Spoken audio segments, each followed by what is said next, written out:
কটা বাজে?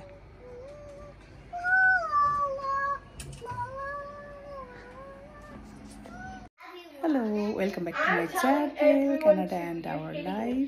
সো অনেকদিন বাদে আবার একটা ব্লগ করছি, কেন কি অনেক ব্যস্ততার মধ্যে ব্লগ করা হয় না। তো কি হয়েছে তোদের ওখানে? ঝগড়া আরম্ভ করে দিচ্ছি। কি হয়েছে? What happen? হাই প্রিয়া।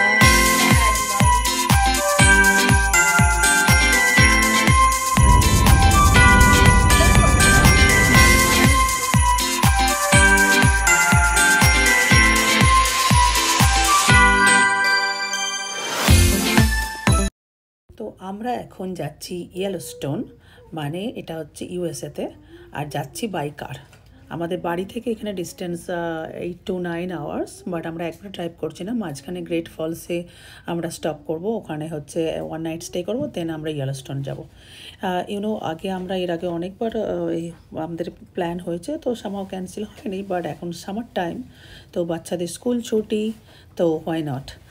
তো এই যে আমরা এখন এখানে হচ্ছে ডিউটি ফ্রি জোন, মানে এটা হচ্ছে ইউএসএ ঢোকার আগে এটা কাস্টম একটা ওরা ইমিগ্রেশন করে, কিছুই না, জাস্ট ওরা কিছু পাসপোর্ট চেক আপ করবে, হয়তো আরও কিছু লাগেজ ফাগেজ চেক আপ করবে, তো এটুকু। আর এই জায়গাটা মানে অসম্ভব সুন্দর, কেন কি এই জায়গাটা পুরো চারিদিকটা ফাঁকা, আর মাঝখানটাতে পুরো এরকম একটা ওরা বানিয়েছে, একটা অফিস বানিয়েছে। আর এই যে দেখতেই পাচ্ছ তোমরা, চারিদিকটা সুন্দর।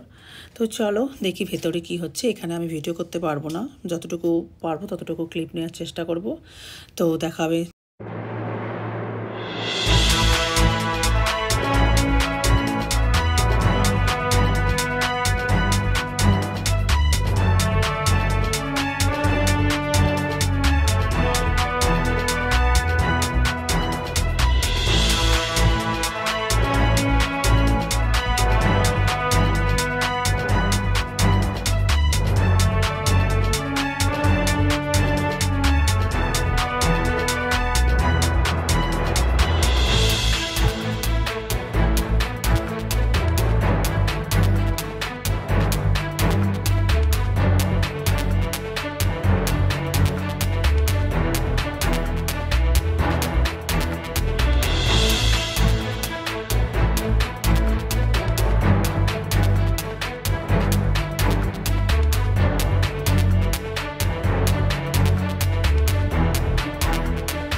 হ্যাঁ,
so we are here is Glacier National Park.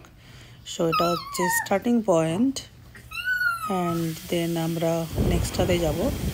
So just দেখো ভিউটা অসম। আমরা এখন আছি টপ অফ দ্য মাউন্টেনে, আর এখান থেকে ভিউটা মানে কি বলবো, কিছু বলার নেই।